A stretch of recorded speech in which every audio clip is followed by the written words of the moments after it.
Mr. Kevel Daly, and Miss Damoy Escoffrey.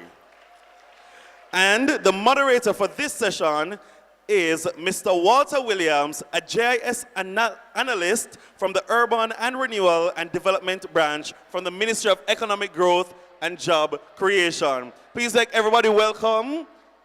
So guys, before we start the discussion, persons for the tour and persons who are outside who don't want to go on the tour, you can come inside now. And persons at the back, you can come to the front. So, yeah.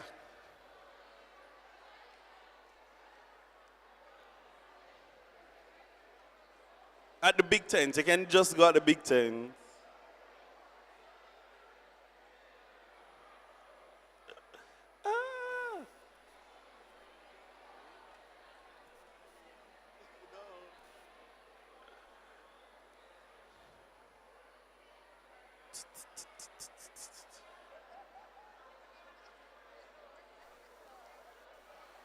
So persons for the tour, for the GEO Talk session, which is a panel discussion, learn all you need to know. You can come to the front for the panel talks.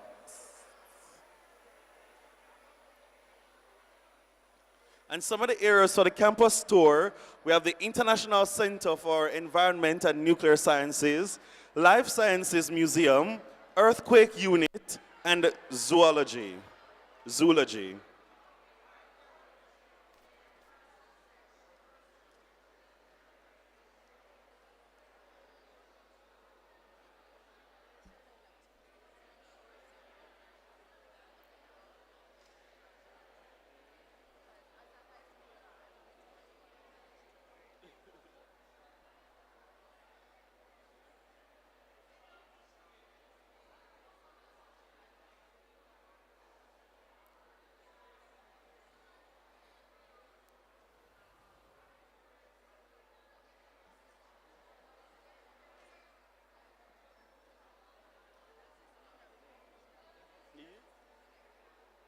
No, people still there.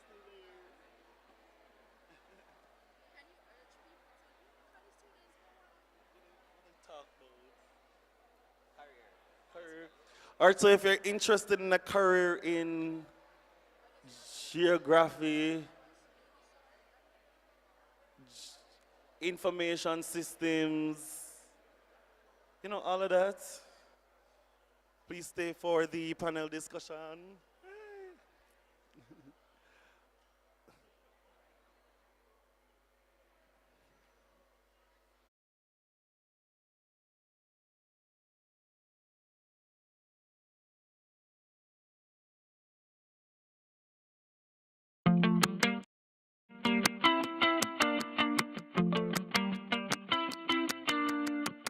Thank you for coming and welcome. It's lovely to see you all. We're having our inaugural VMEnrich Social Enterprise in Secondary Schools program. It is no surprise that financial literacy is a vital component of the program. After a year of working with the students, we really want to be able to have them come together and realize that social entrepreneurship is fun and exciting. What am I about? What is this about? Bye. Hey! The positive deviants do good in a negative space or environment. We're just here, displaying the Advent Tours mobile app, showing the youngsters how we're using it right now to teach financial literacy. All of us in the room are leaders. To be a good leader, you also have to stand out. You don't have to be bad. You have to make everybody be like you, because I'm a leader, How best can you take that profit to turn around in that business for good? Take on another asset. So today we have schools like Charlie Smith, Cumberland High, Holy Trinity, and Clancarthy who've spent time to just put together their prototype, their presentation, their product, what it is that they require to do and make change in their community. We're here today to share the work that we have been doing, especially using technology, and how we have been impacting the lives of students.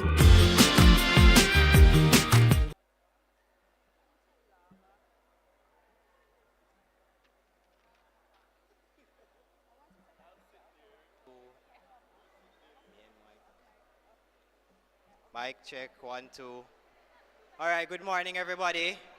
For those of us who are remaining in the auditorium, we will be starting the GEO Talk session now.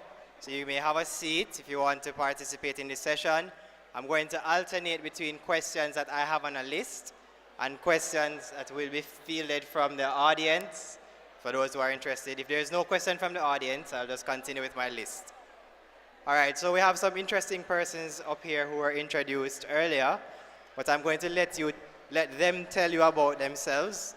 So I'm going to ask each panelist to introduce themselves.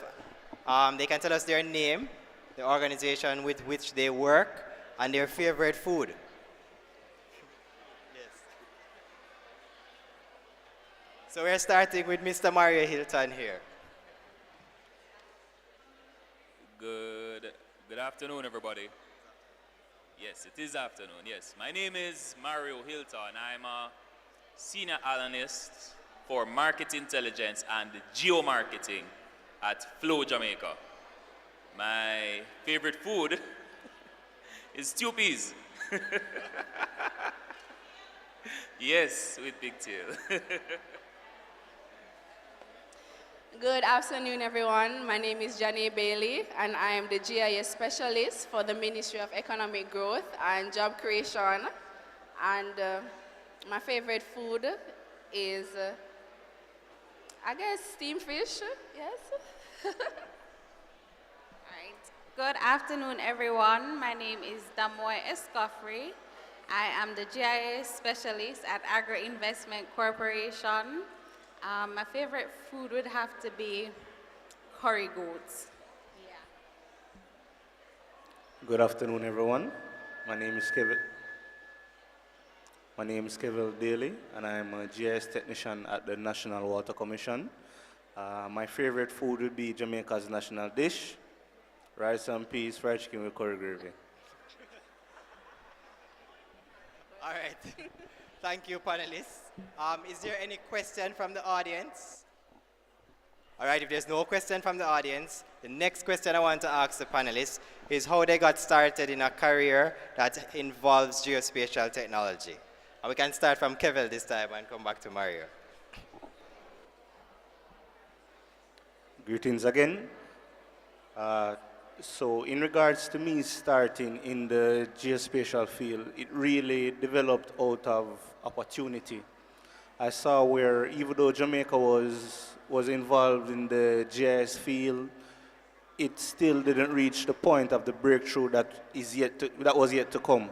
So I first saw that and I saw it as an opportunity, and it linked well with really what I studied. I studied geography, geology, and how human interaction as well as the physical environment affects us as people. So understanding that location is key to everything, because information without an accurate location isn't valuable information in my book. So that's what really put my mind in the mindset to really say, hey, I want to go into this direction. So it was really interesting for me. Okay, so I got started in this field. I did geography in high school, and I had an amazing teacher. I think she's the one that really fueled the passion for geo. I also did an internship at NAA at the time when I was just starting. And I think that exposure kind of piqued my interest to GIS, and it was just GIS from then. Well, as for me, my interest began in high school with geography, and I had a keen interest with creating maps, coloring maps, anything that had to do with maps. And I went to the University of Technology, and I was introduced to the course of GIS, and it just blossomed from there for me. Thank you. What my fellow panelists said. I'm kidding. I had a love in high school for geography at STETS, and as such I pursued undergraduate studies in urban and regional planning, and I really got started between a combination of the UDC, NHT, and a first permanent job in the field at the Ministry of what is now Economic Growth and Job Creation, and I've since transitioned into the telecoms industry. So my third question will be to the panelists is, what do you value more, your career experience or your formal education and training? So I'm going to ask one of the ladies to start first. Damoy, you can go first. And then Miss Bailey. And then Mr. Hilton. And then back to Kevel. Okay, so I would say I value the experience more, especially in this field, because it's something that you have to practice or you do a lot. It's very hands-on. So yes, I would value my experience a little bit more than the formal education. I will also have to agree that the experience is more valuable. This is a very technical field. Knowledge is important, yes, but it really says more when you know what you're doing and how to do it. Well, I would like to reiterate that a formal education definitely gives you a solid foundation on which to kickstart your career. However, once you get to that point, and even before getting to that point, it is important for you to undertake various educational courses, also try and learn as much, whether you seek out a mentor within your desired career field or you seek out an internship during which you can gain valuable experience within which you can definitely kickstart your career at that point. So I would say it's a delicate balance, and you definitely have to strike that balance.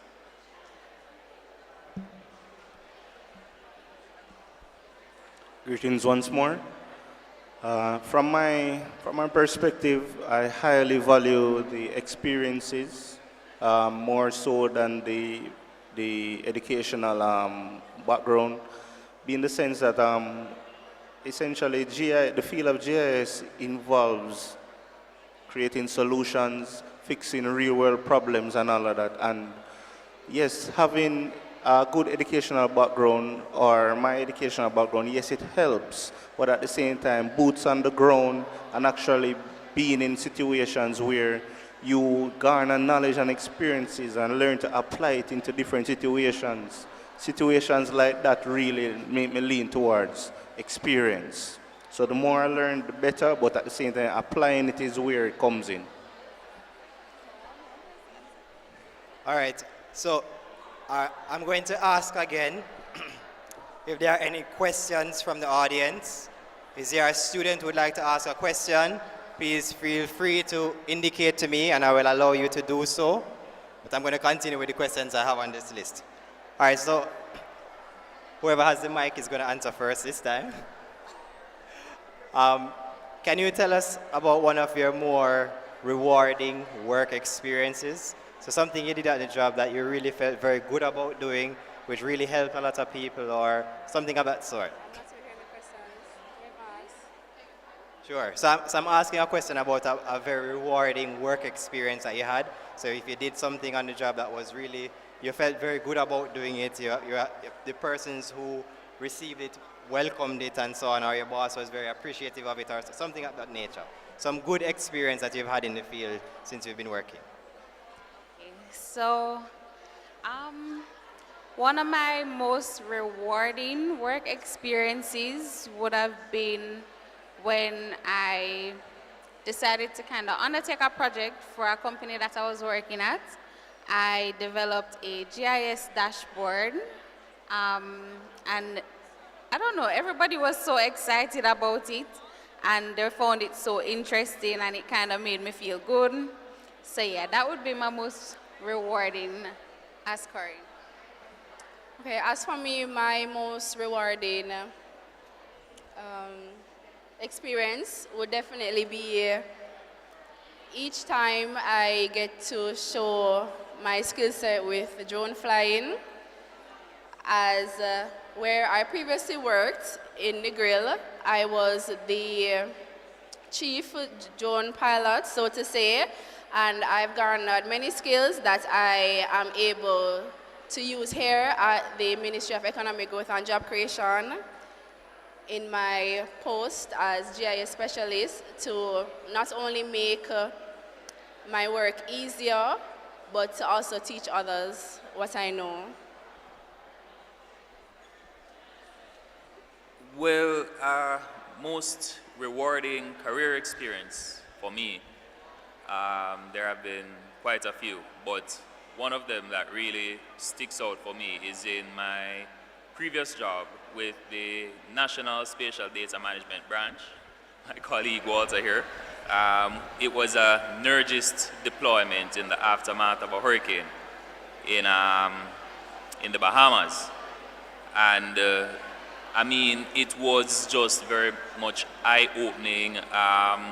It was very stressful because, as you can imagine, going into an area that has been fully decimated by a hurricane, but it really, really opened my eyes to the power of geospatial technologies and how the various applications that you can use to basically help in the relief of disasters, right? So that has been, you know, one of the really standout career highlights for me thus far.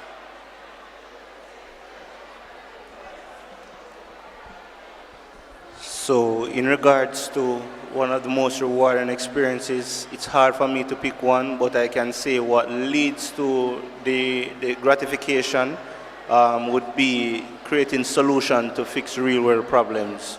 But I will tell you a most recent one where in the company that I work with, the National Water Commission, we tend to have challenges with the officers in the field managing customer data as well as accessing customer data. They had an issue where they had to be calling office to get information, and it takes a while. With the use of GIS field maps, we have well over hundreds of people actually in the company, in the field, readily can access customer information, account details and all of that to streamline their work, to increase the efficiency of their job, to allow them to have a more productive day and the company to have a better productive cycle, so to speak. So that is very rewarding for me. Working on that is an ongoing thing. That is very rewarding for me. And as I say, finding solutions to real world problems, that's where the reward comes in for me. All right, so we have a question from a person from the audience. I'm going to let her ask the panelists, and then you guys can respond as you see fit. Good afternoon again. My question stems from me being a social studies major, and doing social studies, we have to do various courses in geography. And I asked my lecturer a question recently, but to geographers, do you think Jamaica experiences two seasons basically, the dry season, the rainy season, and Christmas? So in regards to, we had a major earthquake the other day, 5.6 was it, if I'm correct, and we had like a plethora of aftershocks after the major earthquake with the epicenter in St. Andrew, I believe, I'm not sure. My question to you is, do you think that global warming and bad environmental practices are contributing to the level of plate tectonics that we're having in Jamaica, because Jamaica is situated on a fault line? And I think it's a general question that I would like answered for myself and the public as well.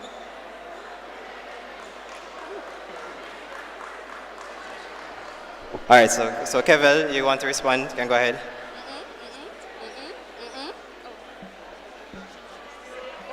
So that question is particularly tuned to my skill sets.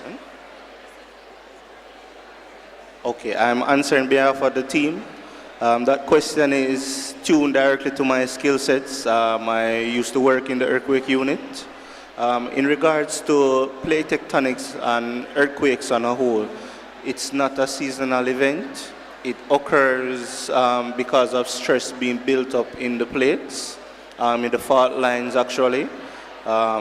Yes, so it's not a seasonal event. Actually, Jamaica experiences, the whole tectonic region of Jamaica experiences well over 200 earthquakes annually, but it's not all of them are felt. So no, the seasons doesn't affect earthquakes.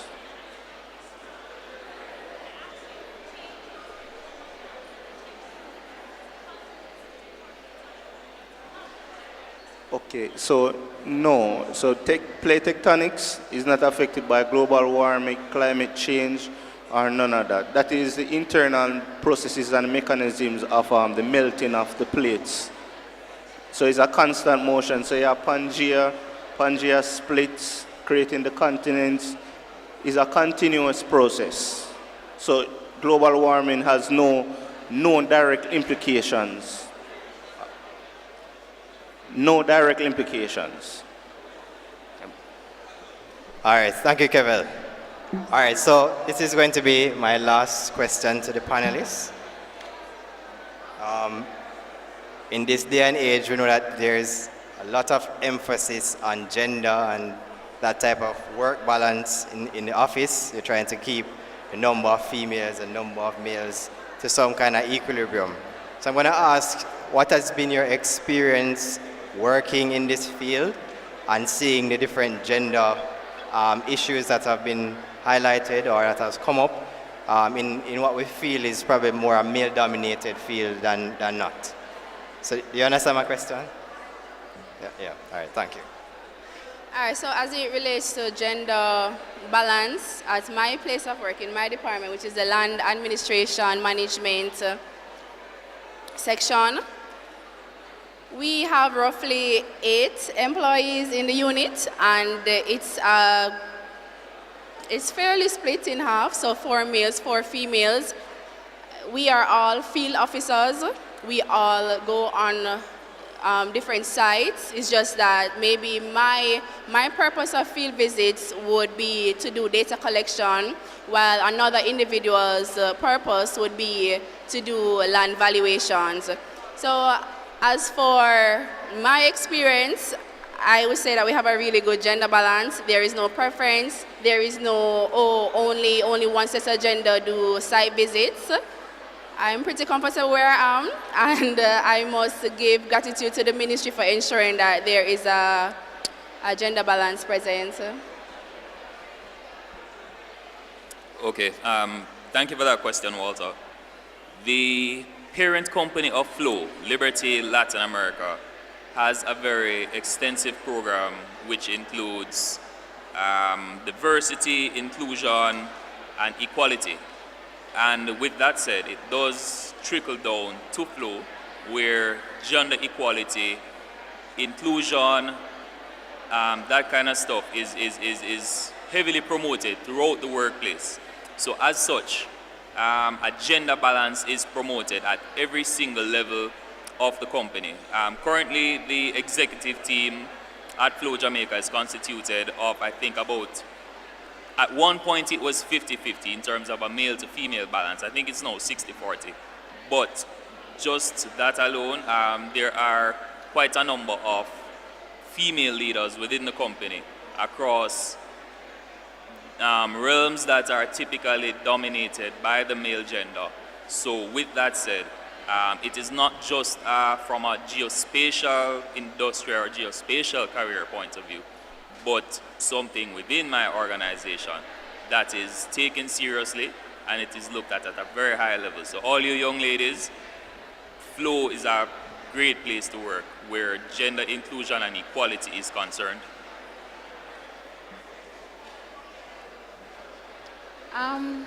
Okay, so based on my experience, I think in previous years, I would have said that it is a male-dominated field, but the more recently, I realized that a lot of women are entering into the GIS industry. They're doing exceptionally well. So I can say that it's a bit more balanced now in terms of the gender roles. Women and men are doing exactly what they need to do. So whenever it comes to the job, they're doing what they have to do. So I think it's more equal now, and that's a good thing. Greetings once more.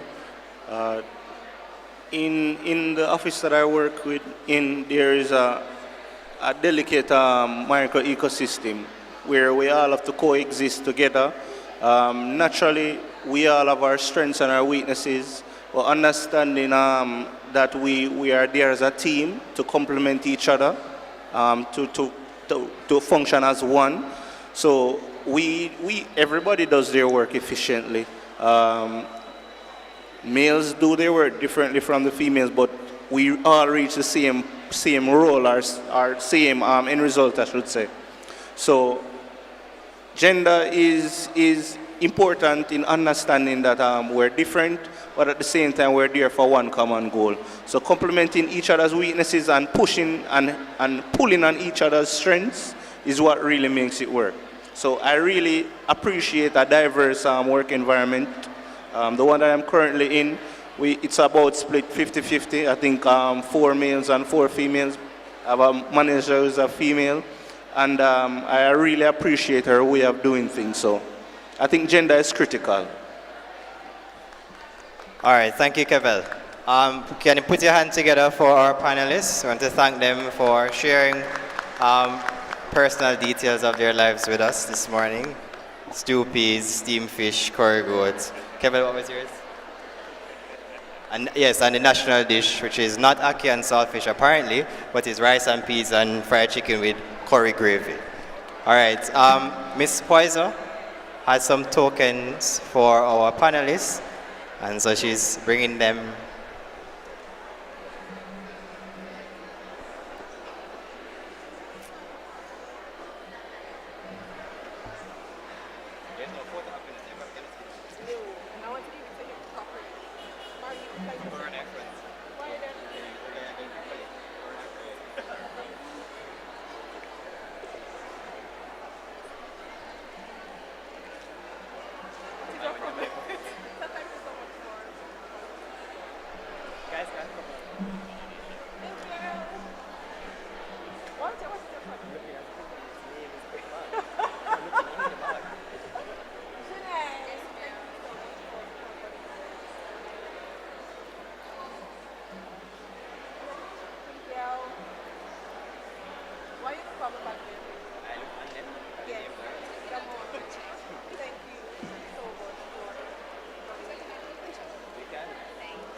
My girl bougie, but she's so nice. Love her, she no fussy, she's just living her life.